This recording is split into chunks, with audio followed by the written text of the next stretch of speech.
Olá, seja muito bem-vinda e bem-vindo. O Cidadania LGBT+, está no ar. Esse programa foi criado para levar até vocês pautas que afetam diretamente a vida da população LGBT+, sul-mato-grossense. É uma parceria entre a Subsecretaria de Estado de Políticas Públicas LGBT+, e a Assembleia Legislativa. O nosso convidado deste segundo programa é o defensor público Matheus Augusto Sutana e Silva, que é coordenador do Núcleo Institucional de Promoção e Defesa dos Direitos Humanos da Defensoria Pública Estadual. Dr. Matheus, muito obrigada pela sua presença conosco. Obrigado, eu pelo convite. E para nós iniciarmos o nosso programa, eu gostaria, doutor, que o senhor nos explicasse, qual é o trabalho do Núcleo de Direitos Humanos da Defensoria? Veja, a Defensoria Pública, ela implementou o Núcleo de Direitos Humanos em 2019. De lá para cá, a gente teve uma atuação muito expressiva em várias temáticas sensíveis aos direitos humanos. Então, a Defensoria Pública pode atuar por meio desse núcleo de forma coletiva em favor da população idosa, em favor da população em situação de rua e também, dentro da temática do programa de hoje, em favor da população LGBT+. É um núcleo que veio com uma proposta muito interessante de se aglutinar em um mesmo órgão de atuação, a possibilidade de ajuizamento de ação civil pública, de convocar audiências públicas, expedir recomendações administrativas e acompanhar a temática, todas as temáticas que são de atribuição do núcleo, por meio de comissões, comitês, conselhos. Então, é bem árdua a atuação do NUDED na Defensoria, assim, muito expressiva. Doutor, e como que a população tem acesso a todos esses serviços que o senhor acabou de citar? Bom, a Defensoria ela pode ser provocada diretamente nas unidades, também por meio do telefone institucional 129 e pela plataforma digital, que foi um avanço da Defensoria Pública na pandemia. É possível que qualquer pessoa com acesso à internet possa entrar em contato com a Defensoria Pública e solicitar o seu atendimento individual. Desse atendimento individual é possível também a provocação do NUDED internamente, e aí a Defensoria Pública vai ser acionada no campo coletivo. Ok. E falando especificamente dessa nossa pauta, doutora, a questão da diversidade e da cidadania, a gente percebe que a Defensoria, ela está sempre provocando, essas pautas, assim. E qual a importância desse trabalho diretamente para a população LGBT+. Eu acho que a Defensoria ela tem um papel muito importante e previsto, e eu gosto sempre de dizer, previsto desde sempre na Constituição, que é a atuação em favor dos direitos humanos. É a única instituição jurídica que tem expressamente no texto constitucional essa atuação em favor dos direitos humanos. Especificamente em relação à cidadania LGBT, a Defensoria ela tem um papel fundamental de concretizar, de fomentar realmente políticas públicas em favor da população LGBT. Já tivemos atuação junto e coordenados com o Núcleo de Execução Penal para fiscalizar e atuar em favor de pessoas que estão encarceradas, que são da população LGBT. Também fizemos atuação em relação ao nome social, que foi uma outra temática. A gente instaurou procedimentos de apuração preliminar em face de vários municípios, enfim, para saber se estava sendo cumprido esse nome social nas fichas, nos cadastros, que é um direito reconhecido tanto a nível federal quanto a nível estadual e também municipal. Então, fizemos uma parceria com a Subsecretaria de Políticas Públicas LGBT no início desse ano para fazer um mutirão de retificação, orientação para a modificação do nome e gênero, e foi um trabalho muito interessante, belíssimo. A gente atendeu mais de 30 pessoas que solicitaram essa mudança do nome e gênero, e a Defensoria Pública, como parceira, garantiu inclusive a gratuidade tanto das certidões quanto da própria solicitação de gratuidade junto ao cartório. Doutor, é uma forma, né, de garantir esses direitos, né?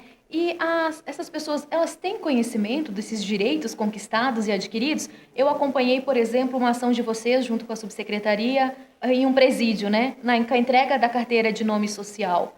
As pessoas têm conhecimento desses direitos conquistados, doutor Matheus? É importante a gente destacar que os direitos, a gente vive num momento de grande explosão de direitos, né? Todos os dias nós somos bombardeados com decisões judiciais novas, com novas leis, mas a Defensoria ela busca e ela tem esse papel também de formar e informar a população dos seus direitos, porque não tem como a pessoa ela procurar os seus direitos e ela dizer que os seus direitos estão sendo violados se ela não souber que ela tem essas possibilidades.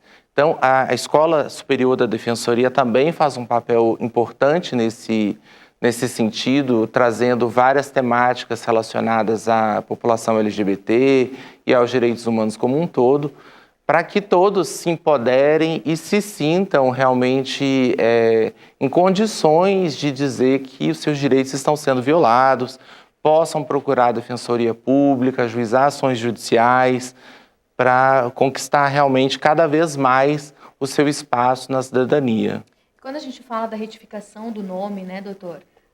As coisas, a legislação mudou, ela facilitou muito, né? Sim. A gente citando, qual seria o passo a passo, né, para que essas pessoas possam, de fato, né, terem o seu nome, o nome escolhido, reconhecido?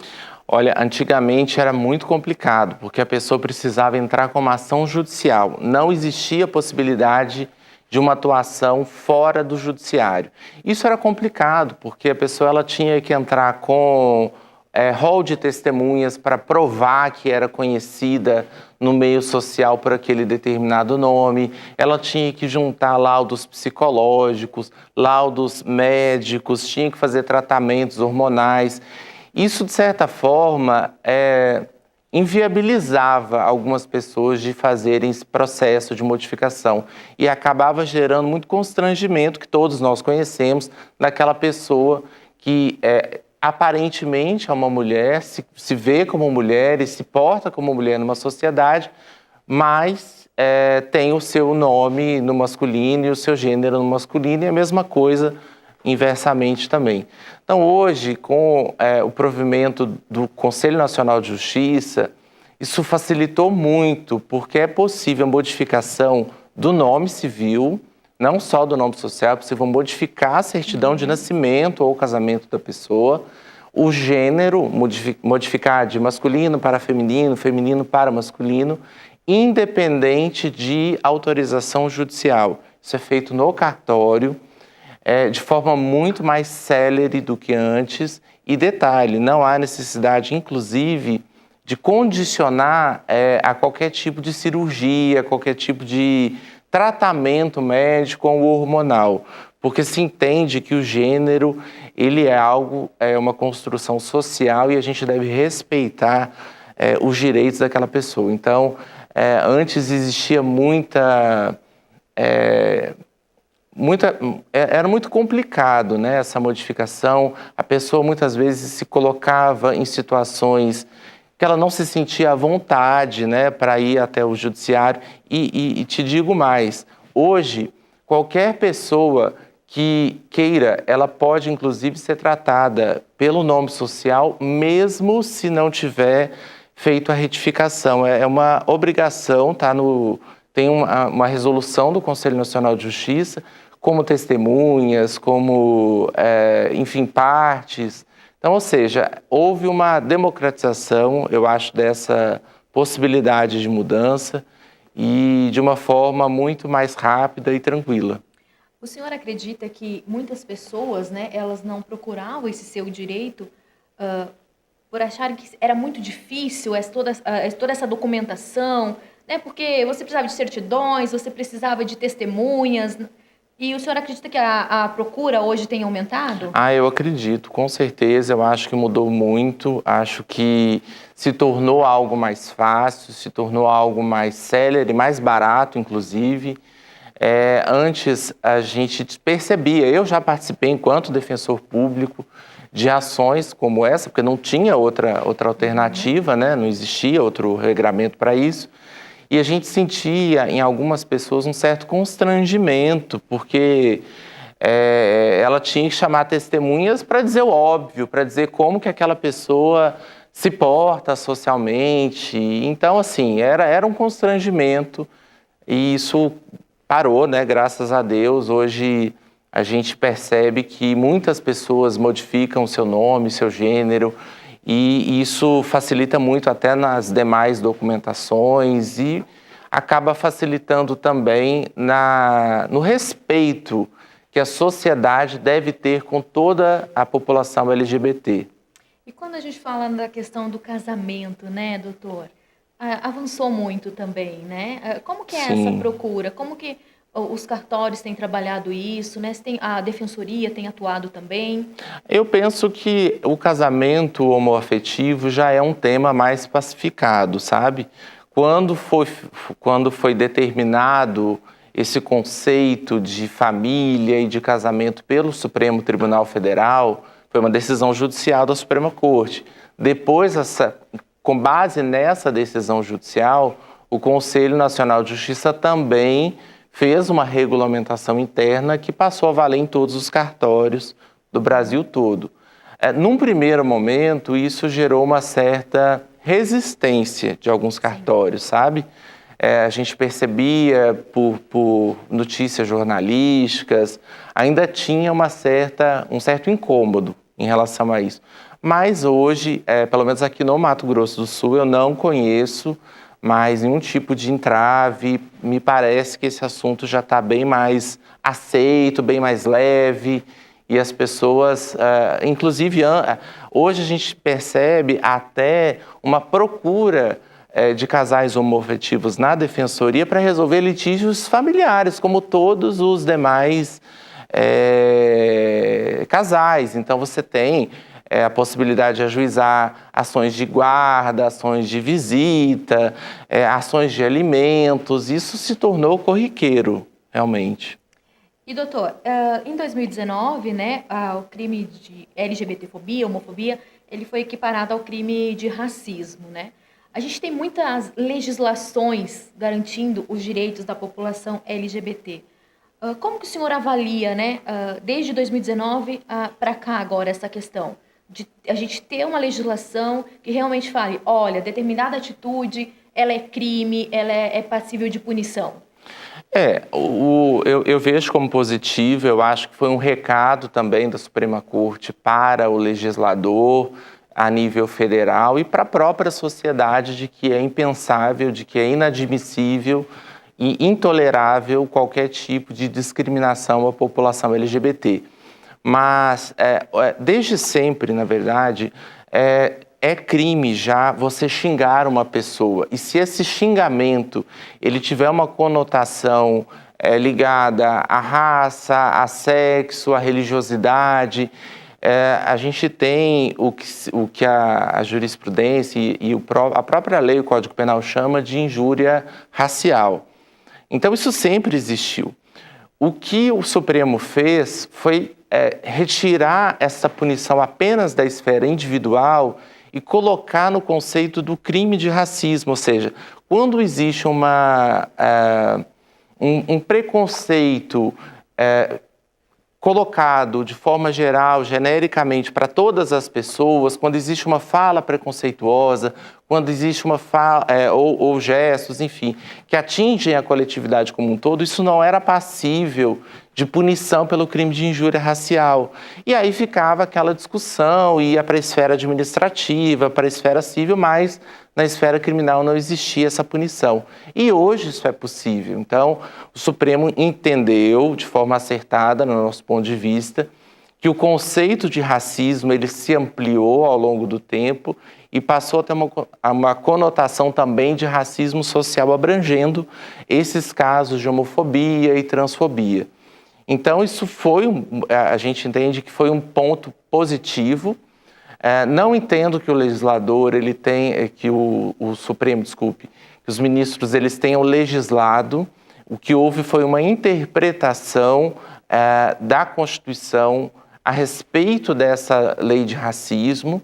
Isso tem impactos positivos porque as pessoas, o direito penal, ele tem uma função realmente limitadora.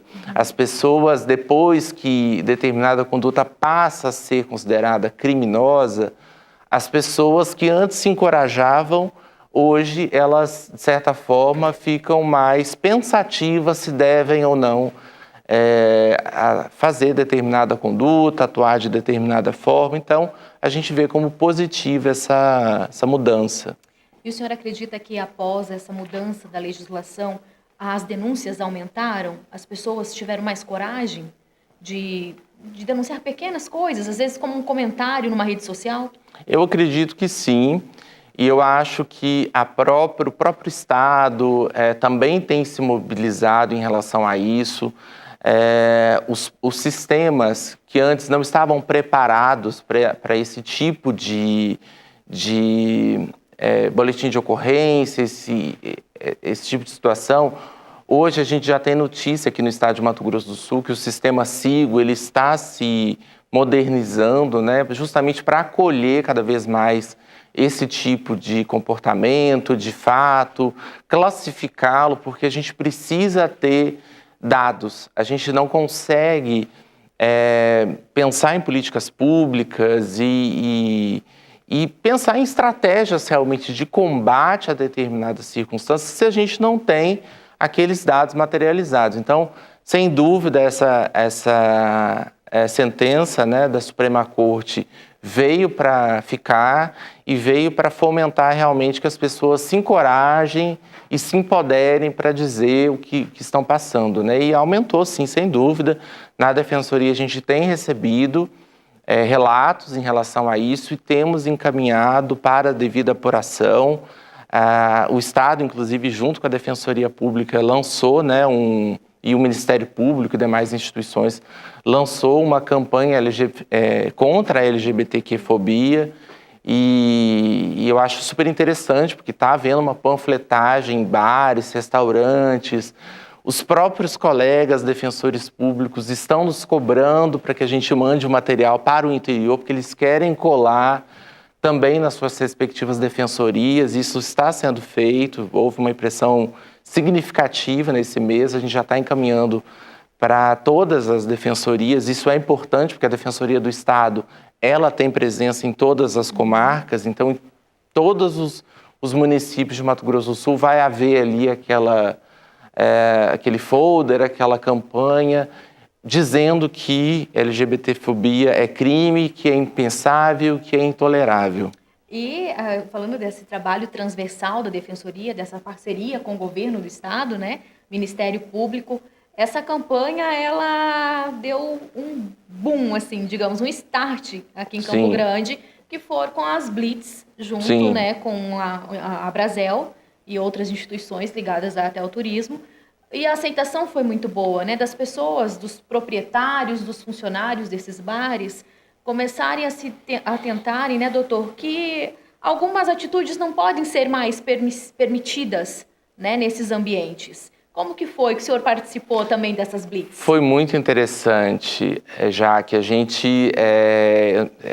foi uma experiência muito interessante, a gente realmente percebeu essa abertura dos restaurantes e a gente entende como é importante, porque existem coisas que as pessoas internamente já sabem que é racismo, que é homofobia, mas existem determinados comportamentos que ainda, de certa forma, são vistos como toleráveis por algumas pessoas. Então, aquela história de um casal hétero poder dar um beijo num restaurante e um casal gay se sentir constrangido por fazer a mesma coisa na mesma intensidade, isso não pode ser aceito. E esse tipo de campanha ele vem esclarecer e vem colocar um freio realmente naquelas pessoas que ainda se sentem seguras de reclamar de uma situação envolvendo um casal homoafetivo, né? Então, assim, foi muito interessante. A gente participou de 2 dias dessa panfletagem, foi muito bom mesmo, muito interessante. E, doutor, um outro fato, né, é esse trabalho sempre muito ligado com a subsecretaria, né, com o governo do estado, que realmente é uma parceria muito importante.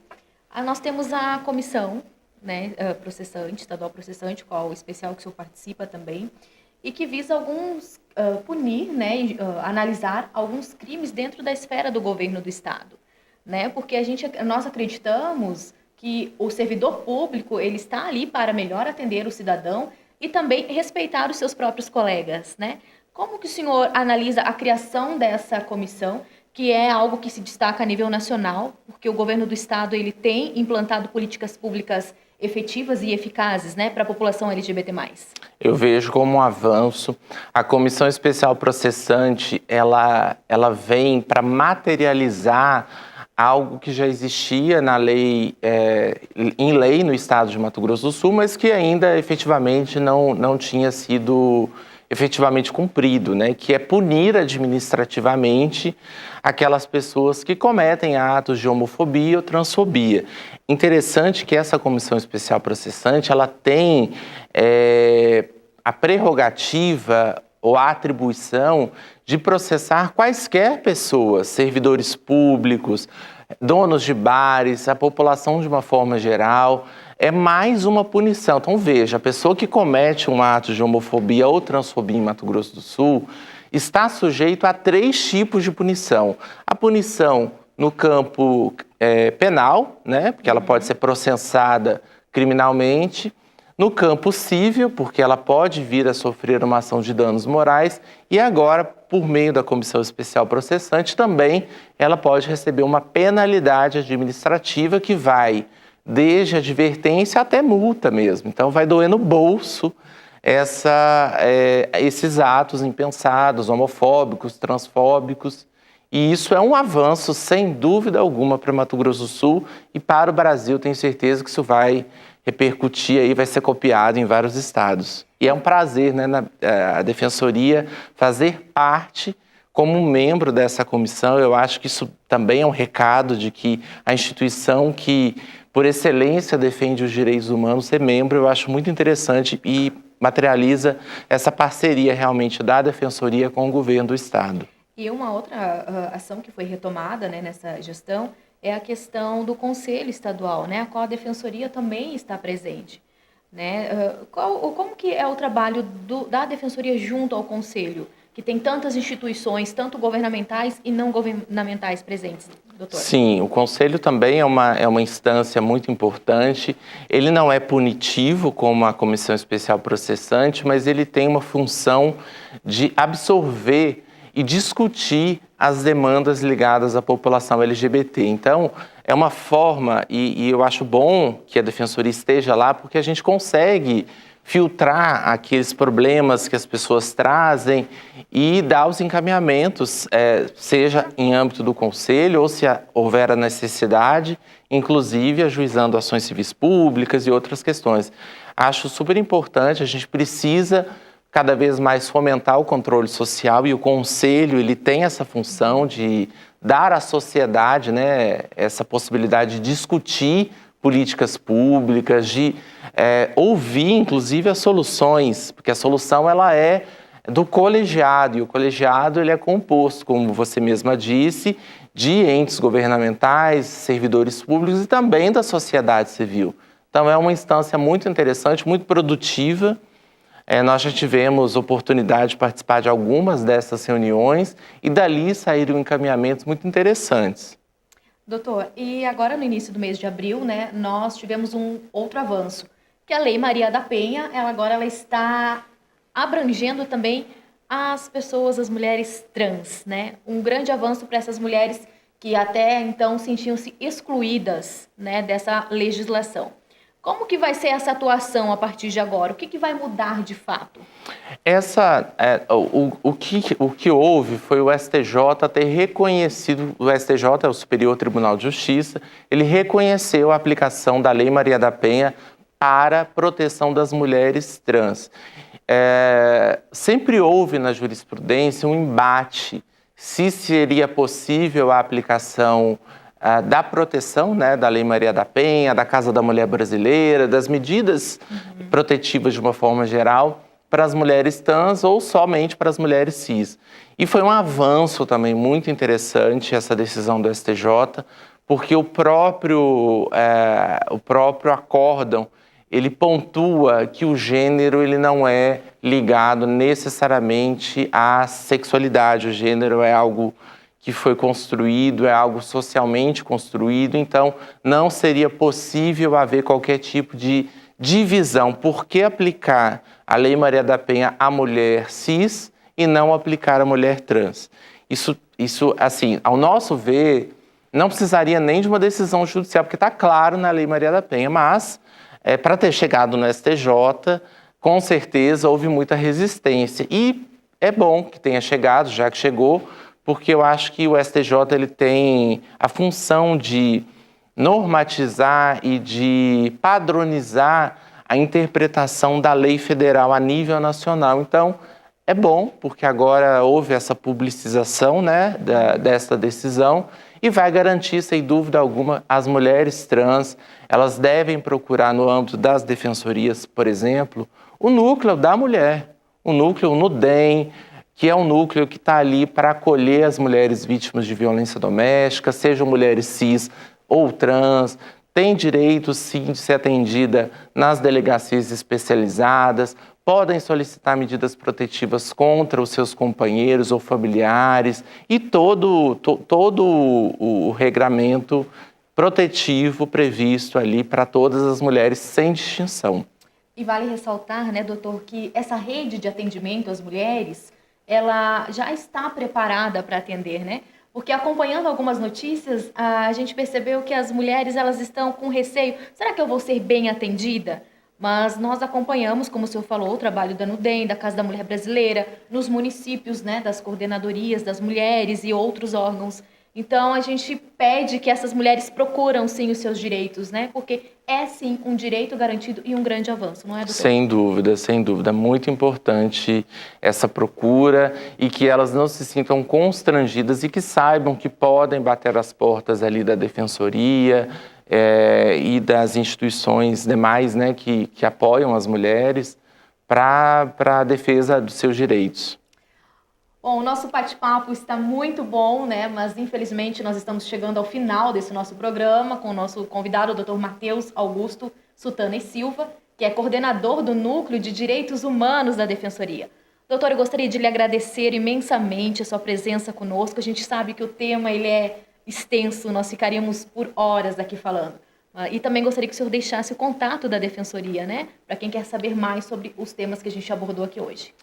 Bom, em relação aos contatos, eu acho que www.defensoria.ms.def.br, ali é o site institucional, também tem o Instagram da Defensoria, Defensoria Pública MS, por meio do telefone 129, e ali tem todos os demais contatos. Queria agradecer muito a parceria da Subsecretaria de Políticas Públicas LGBT, na pessoa do nosso subsecretário Leonardo Bastos, a você que tanto nos acolhe sempre que a gente vai lá, né, na subsecretaria, colocar a Defensoria à disposição e falar que foi um prazer e que a gente está sempre de portas abertas para falar desses assuntos e de todos os assuntos ligados ali ao NUDED, que é a cidadania e a proteção dos direitos humanos. Muito obrigado. Obrigada, doutor. E nós ficamos por aqui. Até o próximo programa Cidadania LGBT+.